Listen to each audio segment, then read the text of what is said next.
Et ce jour-là, j'ai failli le tuer. C'est les enfants qui m'ont mobilisé, ils m'ont fermé dans la chambre. Et entre-temps, c'était la rentrée scolaire. Au lieu de faire la rentrée scolaire des enfants, cet homme a rempli une valise pour sa copine au pays. C'est en fouillant dans ses affaires que j'ai découvert une valise pleine d'habits, chaussures, vêtements et sacs à main. J'ai tout brûlé devant la maison. C'est pour cela qu'aujourd'hui, je suis venue, vu que j'ai tout fait. Et je l'ai supplié pendant des mois et des mois. Si ça ne va plus, vu qu'on se bagarre tout le temps dans la maison et que les enfants nous séparent, si ça ne va plus, s'il te plaît, on se sépare parce qu'il y en a marre et ça suffit. Il a catégoriquement refusé. Comme c'est un orgueilleux, un nerveux, la moindre des choses, soit il me cogne dessus, soit il m'insulte. C'est pour cela qu'aujourd'hui, j'ai fait appel à Facebook pour me faire entendre. Tu sais, les gens sont en train de te regarder, mais il y a des gens qui n'ont pas écouté ton histoire avant. Tu as rencontré ton mari. On va reprendre, hein. Tu as le temps. Tu as rencontré. Les gens veulent savoir. Dis-nous. On veut que tu reprennes l'histoire. Tu commences à la fin, là. Tu as rencontré ton... Reviens comme tu nous avais dit. Tu as rencontré ton mari, ça fait 20 ans. On veut... Oui, vas-y, on t'écoute. J'ai rencontré mon mari début 2001 et on a commencé à sortir ensemble pendant l'été 2001. Et à cette époque, c'était un SDF. Il n'avait pas où habiter. Il dormait de gauche à droite chez ses potes. Et c'est comme ça qu'on a commencé notre histoire d'amour. Et on s'est installés ensemble. C'est moi qui travaillais. Lui, il ne travaillait pas. C'était moi qui le nourrissais. C'est moi qui m'occupais de lui. Même les va-et-vient qu'il faisait au Cameroun, c'est moi qui payais ses billets d'avion. C'est moi qui lui donnais l'argent de poche. Jusqu'à ce que son oncle est décédé. À l'époque, on n'avait même pas encore d'enfant. Je dis son oncle, pardon, son grand-père. Il m'a supplié à genoux en disant que c'est la seule personne que j'ai appelée papa. Donc, je t'en supplie, paye-moi un billet d'avion, je vais aller enterrer mon père. Donc, pendant toutes ces années, c'est comme ça qu'on a vécu, jusqu'à ce qu'il a commencé à se battre, à gagner de l'argent. Et en même temps, moi aussi, je gagnais un peu. Et c'est comme ça qu'on est descendu au pays, on a acheté le terrain, on a commencé de construire la maison petit à petit. Jusqu'en 2010, il est venu avec moi en Sierra Leone pour m'épouser. Bientôt, ma famille va m'envoyer le certificat de mariage de 2010. Il est parti m'épouser et on est venu. C'est vrai qu'on n'a pas déclaré, parce qu'il y a certaines personnes qui disent que oui, on a escroqué. Oui, c'est vrai, j'avoue, on a escroqué la CAF. Mais on est parti au tribunal, on a payé l'argent qu'on devait à la CAF. Ça, c'est la vérité. Mais depuis lors, on s'est déclaré ensemble. On vit ensemble. Mais à un moment donné, j'ai craqué. Je l'ai fui, j'ai pris les enfants, je suis partie habiter en Angleterre. Et il a remué ciel et terre pour me récupérer. Et finalement, je suis rentrée. Pourquoi? Parce que mon père m'a parlé jusqu'à ce qu'il a pleuré pour me dire que s'il te plaît, rentre auprès de ton mari. C'est toi qui as ramené cet homme. Et il t'a épousé, il t'a doté, on a accepté la dot et après on a fait votre mariage officiel. Donc rentre auprès de ton mari. Et c'est comme ça que je rentre encore de nouveau auprès de mon mari. Mais c'est vrai qu'il y a toujours eu des problèmes, toujours eu des tiraillements. Pourquoi? Parce qu'à chaque fois qu'il me demande, viens, on va faire comme ça, comme tu as de l'argent sur toi là, vas-y, donne, on va faire ci, on va faire ça. À chaque fois que ça commence à payer, je n'ai jamais gagné un centime. Mais j'ai toujours continué à croire en lui et à investir avec lui, à faire les choses avec lui. Mais je n'ai jamais mangé ce que je fais avec lui, jusqu'au jour d'aujourd'hui. Et maintenant, la dernière fois, parce que tout à l'heure, il a dit une phrase en disant que oui, si je pense que c'est pour revenir vers lui plus tard. Non, mon cher ami, j'ai cessé de t'aimer quand j'ai perdu mon père. Parce que à cause de toi, pendant un an, j'étais suppliée. Parce que le commerce marchait très bien, le commerce qu'on avait commencé en 2017. Tu refusais de me donner mes 50% du bénéfice. J'ai dit, d'accord, il n'y a pas de souci. Mais donne-moi, il ne reste que même 1 000 € pour que je puisse payer un billet d'avion pour aller voir mon père. Mon père, franchement, ça ne va pas. Et j'ai l'impression que c'est la fin. Juste pour que j'aille le serrer une dernière fois dans mes bras, pour lui dire que je l'aime avant qu'il meure. Il a catégoriquement refusé. Et quand mon père est décédé, il m'a insulté le même jour, avant même qu'on enterre mon papa. Parce que chez les musulmans, on enterre le même jour ou le lendemain. Pendant une semaine, j'étais dans ma souffrance. Même un mot il ne m'a pas soutenu, rien du tout. Jusqu'à ce que son oncle l'a appelé pour lui crier dessus, qu'il est cruel ce qu'il a fait. Et au jour d'aujourd'hui, il laisse sa copine venir sur les réseaux sociaux pour traiter notre enfant de bâtard. Non mais franchement. Et maintenant, dernièrement, quand il est revenu du Cameroun, j'avais des doutes. Parce qu'à chaque fois qu'il part au Cameroun, il revient, j'attrape une infection urinaire. Cette fois-ci, je ne voulais plus dormir avec lui. Je suis partie voir mon pasteur dans l'assemblée où je partais. Je lui ai expliqué la situation. Le pasteur m'a dit, franchement, ma fille, la Bible dit que tu n'as pas le droit de priver ton mari. Donc, s'il arrive, prie et franchement, tu continues à dormir avec lui. Et c'est comme ça qu'on a commencé à dormir ensemble. Je ne vais pas mentir, hein. Il a eu du mal à bonder à chaque fois. C'est seulement quand il se détend et que je lui parle bien, c'est là que ça vient et après on a des rapports intimes. Et quelques jours plus tard, j'étais obligée de suivre encore un traitement parce que j'ai attrapé encore une infection urinaire.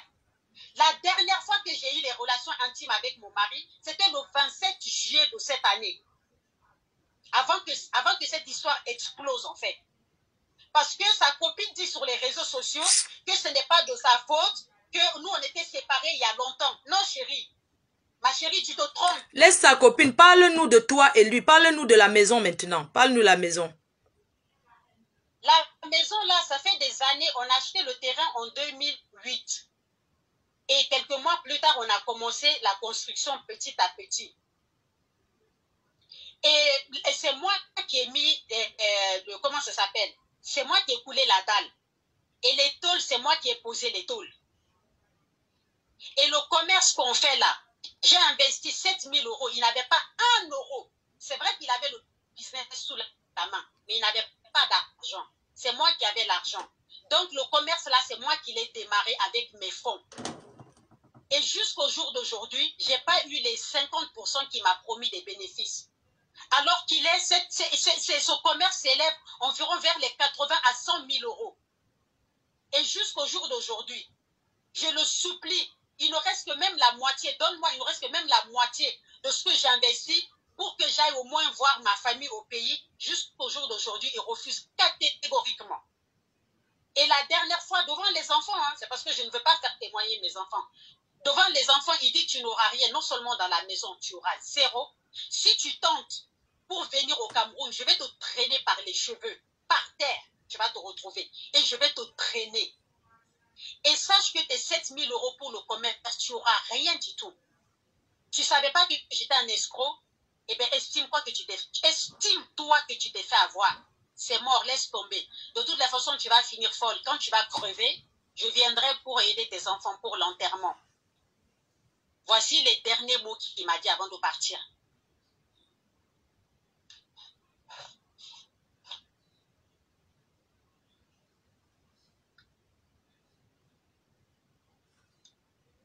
Maintenant, il faut qu'il rectifie. Ce que sa copine a dit, il faut qu'il rectifie ça. S'il ne rectifie pas, je vais déposer plainte. Et je vais demander un test d'ADN. Et il sait très bien où il va se retrouver pour ça. Donc voilà quoi, ma fou. Si tu as d'autres questions à me poser. Parle-nous de la maison. Tu m'as dit que c'est toi qui étais conçu cette maison. Vous avez vécu avec les enfants là-bas. Quand vous êtes revenu. Oui. J'ai vécu à Bonabéry avec les enfants dans la maison. Et j'ai fait les finitions. Et lui, il était parti, la dernière fois qu'il est parti, il a rencontré cette fille, il était parti pour finaliser en fait. Et vu qu'on s'est rendu compte que la maison, elle est trop grande, parce que c'est un peu plus de 700 mètres carrés habitables. Donc, on a décidé de transformer du côté des enfants le premier et le dernier étage, de faire les Airbnb. Mais sinon, le bas, il est totalement fini, meublé, il y a tout. Il y a tous nos affaires. Moi là où je suis là, j'ai pas grand-chose à la maison. Hein. Il a vidé toute la maison, nos vêtements, les vêtements de mes enfants, nos vêtements à nous, mes chaussures, mes sacs à main. Tous mes affaires sont au pays, tous les albums photos. C'est pour cela que j'ai pas grand-chose comme photo. Tout est à la maison là-bas. Donc, je ne comprends pas une femme qui vient dans une maison, tu trouves les affaires des enfants et d'une femme et tu t'assois, en plus tu te permets d'aller parler. Les gens au Cameroun, ils s'en foutent. Les femmes s'en foutent de ça.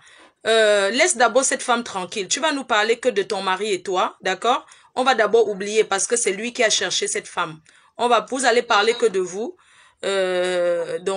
Voilà. Donc, quand tu étais au Cameroun, il t'a dit avant que vous allez partir vivre ensemble au Cameroun, c'est ça?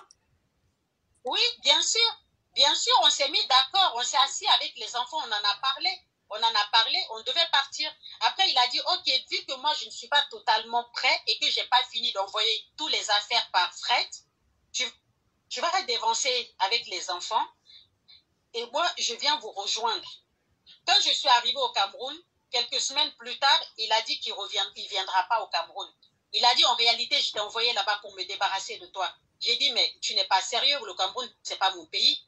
Si tu m'avais envoyé en Sierra Leone, je pouvais comprendre, mais ici, mais en fait, c'est pas logique, en fait.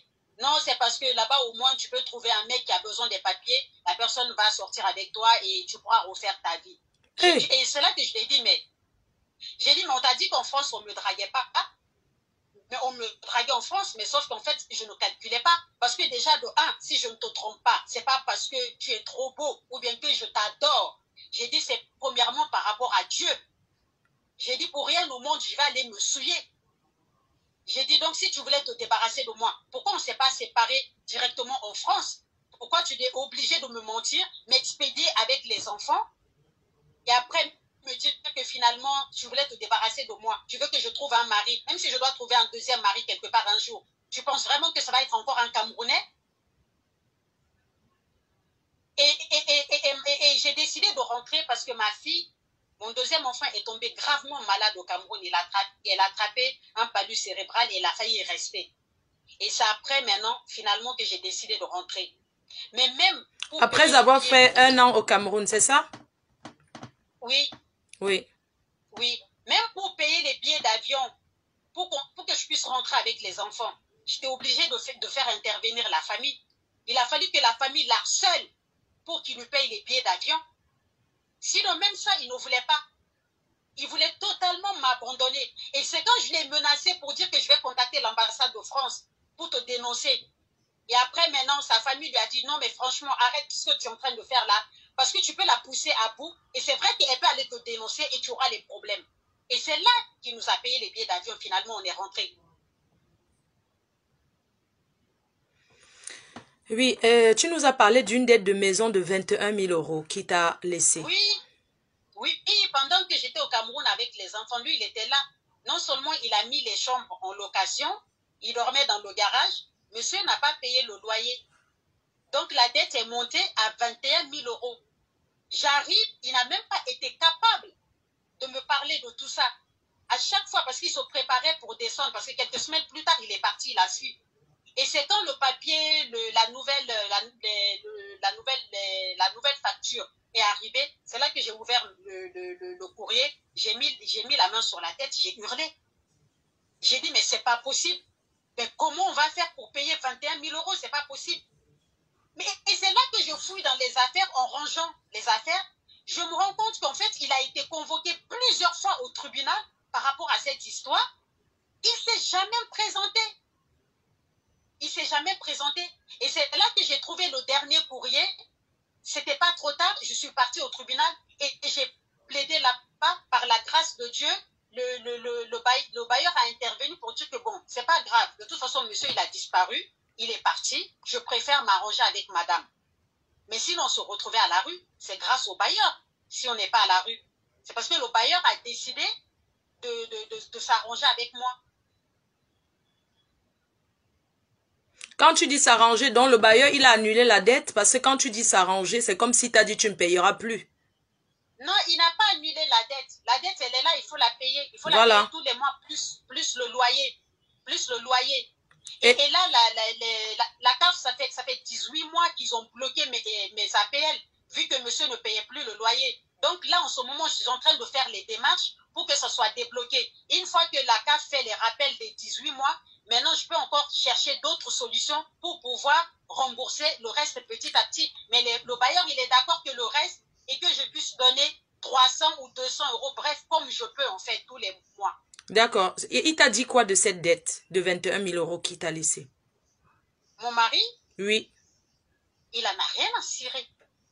Même quand il est arrivé dernièrement, finalement, le bailleur même a décidé de ne même plus lui adresser la parole. Même quand il est revenu dernièrement, il n'en a rien à cirer. Ce n'est pas son problème. Et en plus, le pire, c'est que pour lui, c'est normal. Il n'a même pas un